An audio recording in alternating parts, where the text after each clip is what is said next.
میں قرآن اترا وہ مہینہ سب سے افضل ہے، تو جس دل پر اترا اس رسول کا دل کتنا افضل ہے۔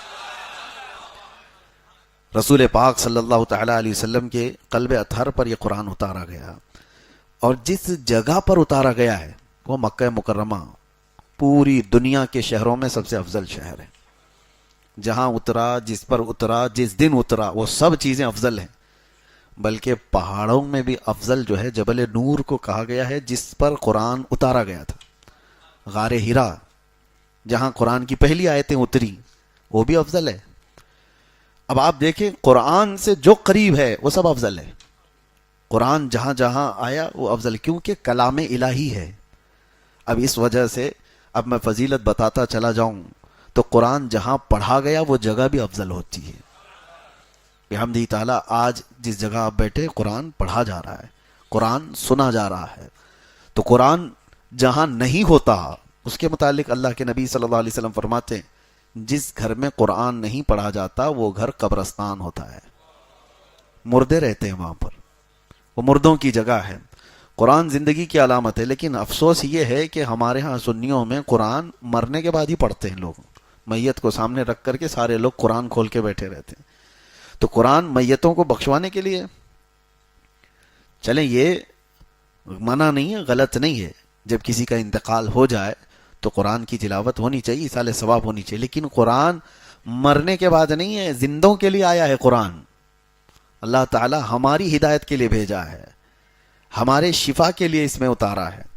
قرآن پاک زندوں کے لیے ہے، لیکن یہاں ہم نے مردوں کے لیے اس کو رکھا ہے۔ تو ایک بات میں آپ کو بتا دوں کہ قرآن جس مہینے میں اترا وہ رمضان افضل، جس رات میں اترا وہ رات افضل، جس قلب پہ جس دل پہ اترا وہ رسول کا دل سب سے افضل، جس شہر میں اترا وہ شہر سب سے افضل۔ تو قرآن سے جتنے ریلیٹڈ ہیں وہ سب افضل ہیں۔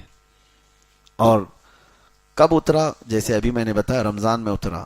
ایک حدیث پاک میں یہ بھی ہے کہ حضرت جبرائیل علیہ السلام تھوڑی تھوڑی سی آیتیں لے کر کے آتے تھے، جیسے اقرأ بسم ربک الذی خلق خلق الانسان من علق اقرأ وربک الاکرم الذی علم بالقلم علم الانسان ما لم يعلم۔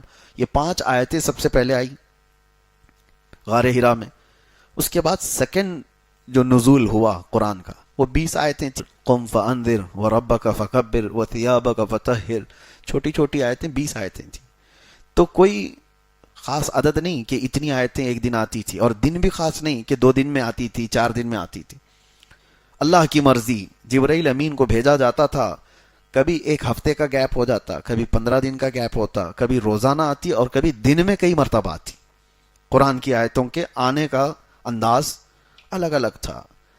اب وہ اس لیے میں عرض کر رہا ہوں کہ یہ جو تھوڑی تھوڑی سی آیتیں آتی گئی اور یہ پورا قرآن اترنے میں کتنے سال لگے؟ 23 سال لگ گئے، 23 ایئرس۔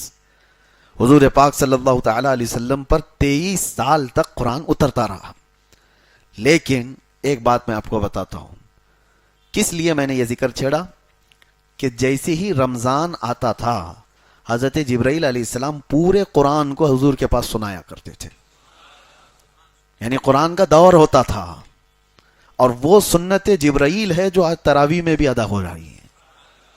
حافظ قرآن سال بھر قرآن پاک کو اس طرح سے پڑھنے اور اس طرح اجتماعی سننے کا موقع ملتا نہیں، تو یہ رمضان آتا ہے تو یہ قرآن پاک سنانے کا، پڑھنے کا اور سننے کا دونوں موقع ملتا ہے۔ اب تراویح میں دیکھیں، جو روایت یہ بتاتی ہے کہ حضور پاک صلی اللہ تعالی علیہ وسلم حضرت جبرائیل کو قرآن سناتے تھے، حضرت جبرائیل کو قرآن سناتے تھے۔ یہ کب سناتے تھے؟ ہر رمضان میں۔ مطلب یہ ہوا کہ ہر رمضان میں جہاں تراویح ہوتی ہے امام سنت مصطفیٰ پر عمل کر رہا ہے، مقتدی سنت جبرائیل پہ عمل کر رہا ہے۔ امام قرآن سنا رہا ہے، حضور کی سنت ہے، اور سننے والے جبرائیل کی سنت پر عمل کر رہے ہیں۔ اور اسی طرح سننا بھی چاہیے، سونا نہیں چاہیے۔ کبھی کبھار تو ایسا لگتا ہے کہ پڑھے ہم ہیں، تھکے پیچھے والے زیادہ ہیں۔ ان کے جمائیاں، ان کی کھانسیاں، یہ ساری چیزیں خشوع و خضوع کو ختم کرتی ہیں۔ اور آج میں نے ایک آیت تلاوت کی ہے، میں پورے پارے کی تفسیر آپ کے سامنے گھیر نہیں سکوں گا، ابتدا ہے آج. تو اللہ تعالیٰ فرماتا ہے وَإِنَّهَا لَكَبِيرَةٌ إِلَّا عَلَى الْخَاشِعِينَ.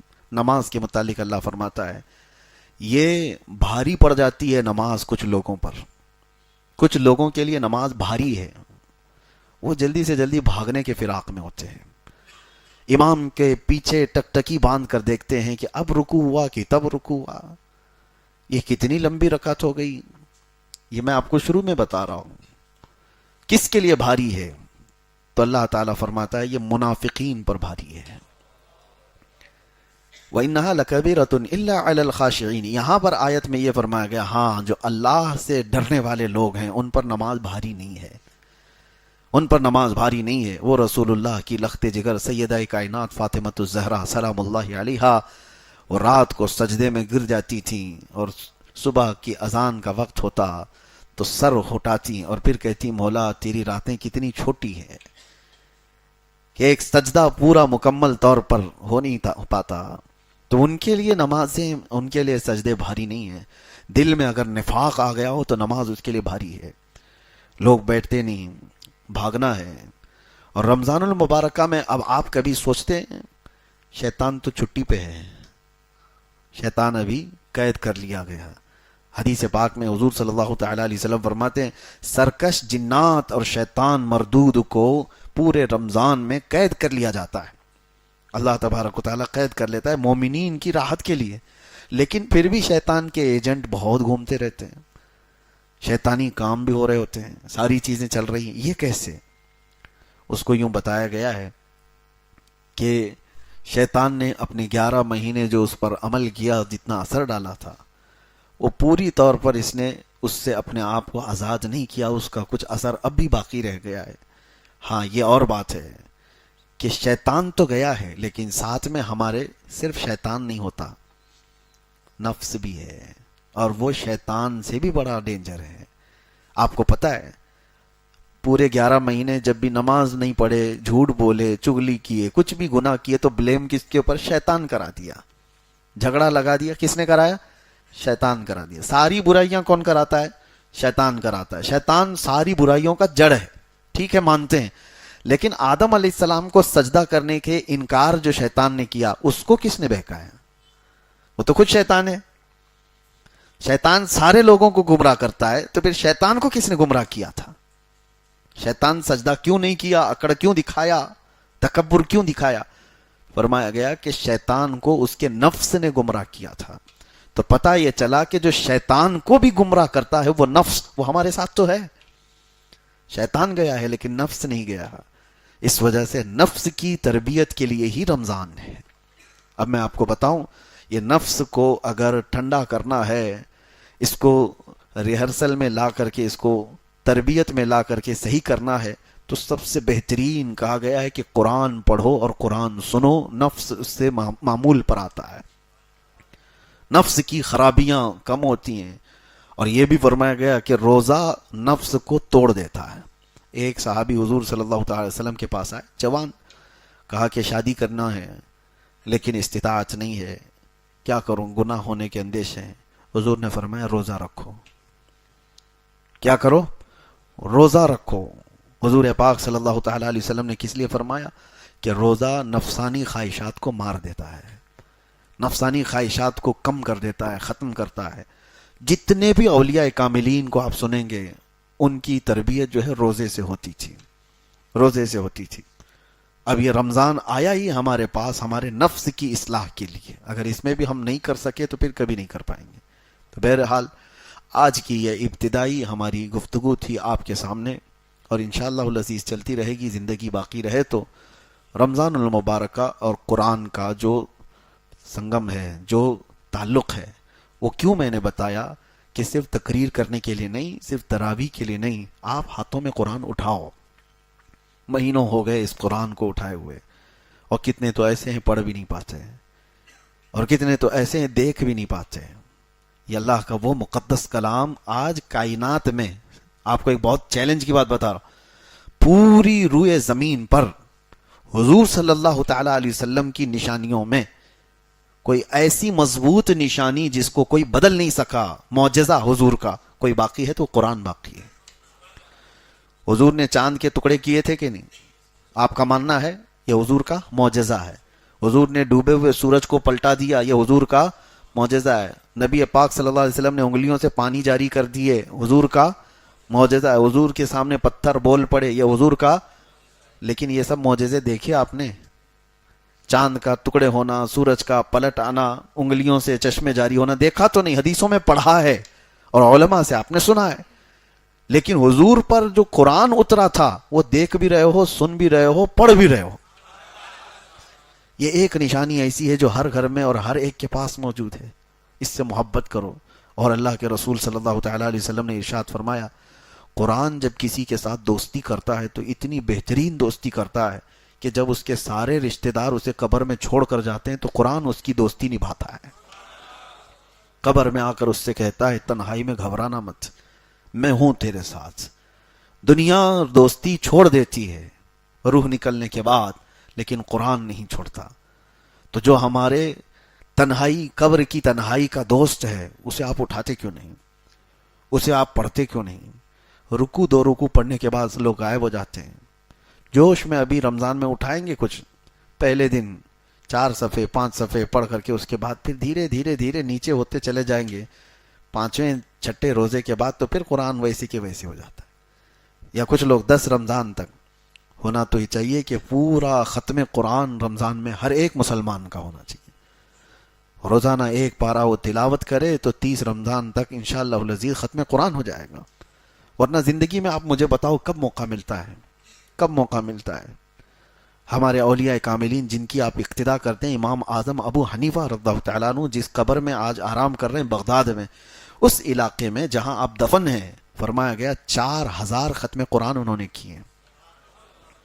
4000 ختم قرآن جہاں ان کی قبر ہے۔ آپ اندازہ کریں، وہ رمضان المبارکہ میں 61 قرآن ختم کرتے تھے۔ دن میں 1 قرآن اور رات کو 1 قرآن اور پوری تراویح میں 1 قرآن۔ 30 دنوں میں 30 قرآن، 30 راتوں میں 30 قرآن اور پورے 30 مہینے یہ تراویح کے قرآن 1 قرآن، 61 قرآن وہ ایک رمضان میں ختم کرتے تھے۔ ان اولیاء کاملین اور بزرگوں کے پاس جو کچھ بھی تھا وہ قرآن کے ذریعے سے عروج پائے تھے۔ اسی لیے شاعر نے کہا ہے، درس قرآن اگر ہم نے نہ بھلایا ہوتا، یہ زمانے نے زمانہ نہ دکھایا ہوتا۔ ہاں، وہ زمانے میں معزز تھے مسلمان ہو کر، آج ہم خار ہوئے ہیں تو تاریک قرآن ہو کر، یعنی قرآن کو چھوڑ کر کے قرآن کو اٹھاؤ۔ اب سمجھنے والے، تفسیر پڑھنے والے بہت کم رہ گئے، ترجمہ جاننے والے کم رہ گئے، پھر تلاوت کرنے والے کتنے کم ہو گئے۔ میرے عزیزو، وہ تفسیر اور ترجمے والے تو بہت دور چلے گئے، کم از کم قرآن اٹھانے والے تو آ جائیں ہمارے پاس۔ قرآن اپنے گھروں میں اٹھاؤ، ابھی جا کر کے دیکھو کہ دھول لگی ہوگی، تمہارے فریج اور تمہاری ٹی ویاں اس سے زیادہ صاف رکھی جاتی ہیں، بار بار روزانہ جھٹکتے ہیں، صوفے صاف کیے جاتے ہیں، اور قرآن کو اسی طرح سے تنہا چھوڑ دیا جاتا ہے۔ مہینوں ہو گئے، برسوں ہو گئے، قرآن کو چھوا بھی نہیں۔ کب چھوا؟ قسم کھانے کے لیے۔ کب چھوا؟ جب کسی کی موت ہو گئی تو قرآن جلدی جلدی جھاڑ کر کے اٹھایا گیا۔ اور ایک بات میں آپ کو بتاتا ہوں، اللہ کے نبی صلی اللہ علیہ وسلم فرماتے ہیں، قیامت کے دن قرآن اور رمضان جس کے خلاف کھڑے ہو گئے، اسے دوزخ میں جانے سے کوئی نہیں روک سکتا، اسے جہنم میں جانے سے کوئی نہیں بچائے گا۔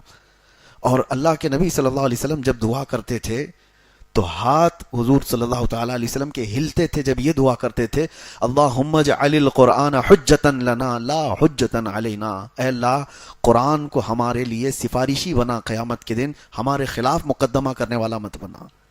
تو قرآن کچھ لوگوں کے خلاف مقدمہ کرنے والا ہے، قرآن کچھ لوگوں کے خلاف کھڑے ہونے والا ہے، قرآن بھی ہے اور رمضان بھی ہے۔ اور فیصلہ آپ کے ہاتھ میں ہے کہ قرآن کو اپنا سفارشی اور اپنا شفیع و مددگار بناؤ گے قیامت کے دن، یا پھر اپنے خلاف کھڑے ہونے والا۔ قرآن کے ساتھ جنہوں نے بے حرمتی کی، بے حرمتی کا مطلب لوگ یہ سمجھتے ہیں زمین پر پٹک دینا، قرآن کی بے حرمتی کا مطلب ہے کہ اس کے اوراق کو نیچے پھینک دینا، یہ بے حرمتی نہیں۔ قرآن کی بے حرمتی یہ ہے کہ مہینوں اس کو چھوڑ کر کے رکھ دینا، اس کی تلاوت نہیں کرنا۔ قرآن تمہارے لیے آیا تھا۔ تو قرآن کی بے حرمتی وہ گھر کرتے ہیں جنہوں نے قرآن کو بھلا دیا۔ اب ایک قرآن کی آیت میں آپ کو سناتا ہوں، اللہ تعالیٰ فرماتا ہے نسوا اللہ فانساہم انفسہم. اللہ اکبر. جب میں یہ پڑھتا ہوں تو رونگٹے کھڑے ہوتے ہیں. اللہ فرماتا ہے موت کے وقت کچھ لوگ ایسے ہوں گے جو اللہ کو بھول چکے تھے تو اللہ ان کو اپنے آپ کو بھلوا دے گا. فَأَنْسَاهُمْ أَنفُسَهُمْ. اللہ فرماتا ہے وہ اپنے آپ کو ان کو بھلا دیا جائے گا. تم کون ہو پتہ ہی نہیں, نام کیا ہے تمہارا پتہ ہی نہیں, کس کے بیٹے ہو پتہ ہی نہیں, حتیٰ کہ مرد ہو کہ عورت ہو یہ بھی نہیں پتہ.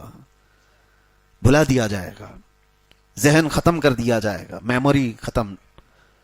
اس کے لیے یہ کن لوگوں کے لیے کہا گیا ہے؟ اللہ فرماتا ہے نسوا اللہ, وہ اللہ کو بھول چکے تھے, اللہ کو بھولے ہوئے لوگ ہیں.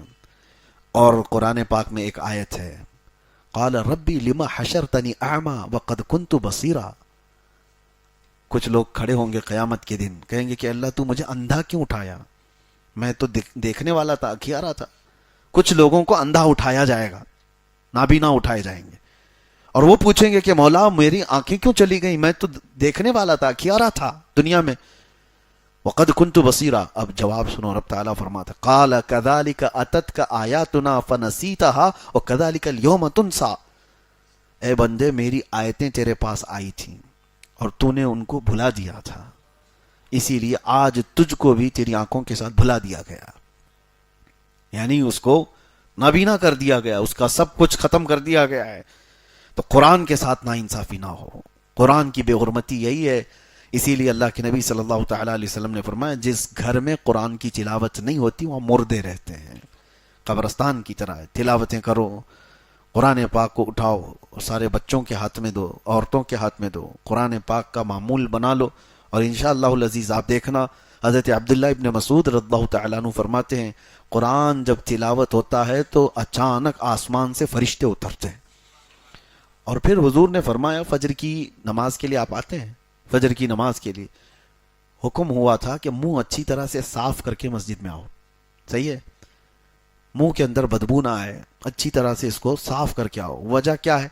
حضور فرماتے ہیں جیسے ہی تم قرآن کی تلاوت کرتے ہو فرشتے اپنا منہ تمہارے منہ سے لگا دیتے ہیں. قرآن کی آیتیں سیدھے تمہارے منہ سے وہ اپنے منہ میں لیتے ہیں, تو ان کو تمہارے منہ کی بدبو سے کراہت نہ ہو, تکلیف نہ ہو, اس لیے تمہارے منہ کو صاف کرنے کا حکم دیا گیا. تو قرآن کو آپ سمجھے کیا ہو, قرآن کیا ہے؟ یہ وہ معجزہ ہے جو آج بچوں کے سینوں میں اتر جاتا ہے. کوئی اور کتاب یاد کر کے دکھاؤ, اللہ کا فضل ہے, کروڑا احسان ہے. آج میں نے آپ کے سامنے جو تراویح پڑھائی میری عمر کی یہ 26ویں محراب ہے, الحمدللہ 26واں سال ہے. 25واں سال میں نے سلور جبلی جیل میں منا لیا, نہیں یہ 27واں سال ہے, پچھلے سال 26 تھا. 2024 میں جو ہم اندر تھے تو اس وقت 25واں سالانہ تراویح جو ہماری ہوئی الحمدللہ وہ بھی چھوٹی نہیں تھی. ہاں, کرمنلز کے بیچ میں بھی ہم نے تراویح سنائی ہے الحمدللہ. اور اس وقت بھی مجھے یاد ہے آج جس طرح آپ کے سامنے میں قرآن کی فضیلت بیان کر رہا ہوں تو وہاں موجود قیدیوں کو ایک رمضان بیرک بنا دی جاتی ہے. رمضان آتے ساتھ ہی سارے مسلمانوں کو ایک جگہ, تو الٹے سیدھے لوگ ہوا کرتے ہیں اس میں, کیسے کیسے لوگ دیکھا تو مجھے خود کی گھبراہٹ تھی کہ یہ نماز روزے والے تھوڑی نہ ہیں, ان کو کہاں نماز کی بات. پھر بھی تراویح کے لیے میں نے کہا میں پڑھاؤں گا, تو سب پوری اسی طرح سے صفیں لگ گئی. اب مجھے یہ ڈر تھا کہ ایک پارہ پڑھنے میں پتہ نہیں کتنے غائب ہو جائیں گے اس میں بیچ میں سے. آج پڑھتا ہوں, کل سے ان کو شاید ہو سکتا ہے علم تری کیف والی تراویح پڑھنے کے لیے یہ بول دیں گے. میں نے کہا بہت لمبی ہو جاتی ہے, 1 گھنٹہ لگتا ہے ہماری تراویح میں. الحمدللہ آج بھی مجھے یاد ہے وہ بات, سارے لوگوں نے مل کر کہا سحری تک بھی ہم چاہے تو کھڑے ہو کے پڑھیں گے آپ کے ساتھ. قرآن آپ نے پڑھایا اور پہلی مرتبہ کوئی جیل میں پورا قرآن پڑھا رہا ہے. اور اللہ تبارک و تعالیٰ کی وہ حکمتیں ہیں, وہ جس سے جہاں چاہے قرآن کی تلاوت کرواتا ہے, جہاں سے چاہے وہ قرآن کی تلاوت کرواتا ہے. اسی لیے قرآن آپ تلاوت کرو. ایک اور آخری بات میں بتاتا ہوں, کچھ چھپی ہوئی چیزیں ہیں جو آپ کو پتہ بھی نہیں ہیں, وہ ہمارے ساتھ بھی ہو سکتی ہیں, آپ کے ساتھ بھی ہو سکتی ہے. سرکار غریب نواز رضی اللہ تعالیٰ عنہ کا باغیچہ تھا. ابھی آپ سفر پر گئے نہیں تھے, اس وقت آپ کا جو والد گرامی کا دیا ہوا باغیچہ تھا اس کی آپ دیکھ بھال کرتے تھے. لیکن ہوتا کیا تھا, دن بھر حضرت سرکار غریب نواز رضی اللہ تعالیٰ عنہ قرآن کی تلاوت کرتے رہتے، باغیچے میں بیٹھ کر تیزی سے قرآن پڑھتے رہتے تھے تنہا. لیکن ان کے ساتھ ایک الگ معاملہ ہوتا تھا. وہ فجر میں جیسی آتے تھے تو باغیچے کی پوری صفائی کی گئی ہوتی تھی. سارے پتے جو جھڑے ہوتے تھے، کچرا جو بھی ہے، وہ سب جمع کر کے کوئی اٹھا کر کے ختم کر دیا ہوتا تھا. تو سرکار غریب نواز رضی اللہ تعالیٰ عنہ فرماتے ہیں میں روز دیکھتا ہوں کہ کون خادم ہیں جو میرا کام کر کے چلے جاتے ہیں، باغیچہ پورا صاف کر کے چلے جاتے ہیں. دیکھا، آس پاس والوں سے پوچھا تو کوئی آتا نہیں ہے، لیکن باغیچہ صبح بالکل صاف رہتا ہے، پورا کچرا جھاڑا ہوا ہوتا ہے. تو ایک دن آپ تہجد کے بعد سیدھے آ گئے باغیچے کے اندر، فجر کی اذان اور نماز سے پہلے ہی، کہ دیکھتے ہیں تو جیسی آپ باغیچے میں آئے تو کچھ لوگ جھاڑ رہے ہیں اور کچرا جھاڑ رہے ہیں اور سب جمع کر رہے ہیں. تو سرکار غریب نواز پہچان لیے کہ کچھ لوگ ہیں ابھی میرے باغیچے کے اندر. تو آپ نے زور سے آواز دی کہ کون لوگ ہیں جو میری اجازت کے بغیر اندر آئے. تو کچھ لوگ چلتے ہوئے جھاڑو چھوڑ کر کے آئے. وہ انسان نہیں، وہ جنات کی جماعت تھی، وہ جنات کی جماعت تھی. قریب آ گئے اور کہا سرکار غریب نواز رضی اللہ تعالیٰ عنہ سے ہم ہیں جو یہ صاف کر رہے ہیں. تو آپ نے پوچھا کہ میرے باغیچے کی یہ خدمت کس لیے کرتے ہو؟ توجہ، جس کے لیے میں نے بتایا. جنات یہ کہتے ہیں کہ سرکار آپ روزانہ قرآن کی تلاوت کرتے ہیں جو بیٹھ کر کے یہاں پر، ہم سن سن کر کے اپنی تجوید درست کرتے ہیں. ہم کو قرآن پڑھنا آ گیا آپ کی بلند آواز سے، قرآن پڑھنے کی وجہ سے. تو آپ ہمارے استاد ہوئے تو استاد کے گھر کا یا باغیچے کا کچرا تو صاف کرنا یہ شاگرد کی شان ہے. تو میں یہاں یہ کہہ رہا ہوں قرآن پڑھو، تمہارے گھر کے بھی کام جنات کر کے چلے جائیں گے. قرآن پڑھو. اور کچھ لوگ تو موکل حاضر کرنے کے لیے پتہ نہیں چلے کر رہے ہیں، اور چلے کر رہے ہیں، ایک دن ان کا سر گھوم گیا تو پھر زندگی بھر گھوم جائے گا. کوئی جن اٹھا کے پٹک کے چلا گیا. آپ یہ مت سمجھو کہ جنات ہمارے سے زیادہ طاقتور ہیں. کچھ لوگوں کے دماغ میں یہ بات چلتی رہتی ہے جنات حاصل کرنا ہے، اور کسی بابا نے کہہ دیا کہ میرے پاس 70 موکل ہیں تو اس کے پاس بھیڑ لگ گئی. موکل کا مطلب وہی جنات حاضر ہے. تو لوگوں کو ایسا لگتا ہے کہ یہ کبھی بھی حکم دے دے گا تو جنات جائیں گے پورا ایکسس بینک اٹھا کر کے لے کے آ جائیں گے. ہاں، کوئی بینک کو پورا تالا توڑ کے لے کے آ جائیں گے. اگر ایسی ہوتا تو کوئی بینک ہی موجود نہیں ہوتی. سارے بابا لوگ جنات کو حکم دے کر سب تجوریاں اٹھا رہے ہوتے ہیں. بلکہ حقیقی بات یہ ہے کہ جنات انسانوں سے زیادہ طاقتور نہیں ہیں. اگر وہ طاقتور ہوتے تو اللہ تمہیں اشرف المخلوقات کیوں کہتا؟ اللہ تبارک و تعالیٰ نے انسانوں کو اشرف المخلوقات بنایا، اور وجہ یہ بھی ہے کہ اللہ تعالیٰ تمہارے سر پر تاج کرامت رکھا ہے. تو جنات سے افضل ہیں. لیکن بیچ میں نے بات اس لیے کی کہ آپ قرآن پڑھو گے تو جنات جیسی مخلوق بھی انسانوں کا ادب کرتی ہے. اللہ تبارک و تعالیٰ کہنے سننے سے زیادہ عمل کی توفیق عطا فرمائے. قرآن پاک جتنا ہم نے پڑھا ہے اس پر بھی عمل کی توفیق عطا فرمائے اور اسے سمجھنے کی توفیق عطا فرمائے. رب تبارک و تعالی قرآن کے لیے ہمارے سینوں کو کشادہ فرمائے. وصلی اللہ تعالی علی خیر خلقہ محمد وآلہ واصحابہ اجمعین وآخر دعوانا ان الحمد للہ رب العالمین. کل سے انشاءاللہ العزیز تفسیر کے بعد موقع دیا جائے گا. آپ کے جو مخصوص سوالات ہوں یا دور دراز سے جو لوگ بہت سارے سوالات رکھتے ہیں تو جو ریلیٹڈ ہیں رمضان سے یا شرعی مسائل سے، انشاءاللہ العزیز مختصر وقت میں اس کے جواب دینے کی کوشش کی جائے گی انشاءاللہ. لا یعنی سوالات سے بچیں گے انشاءاللہ. السلام علیکم. یا ایھا المدثر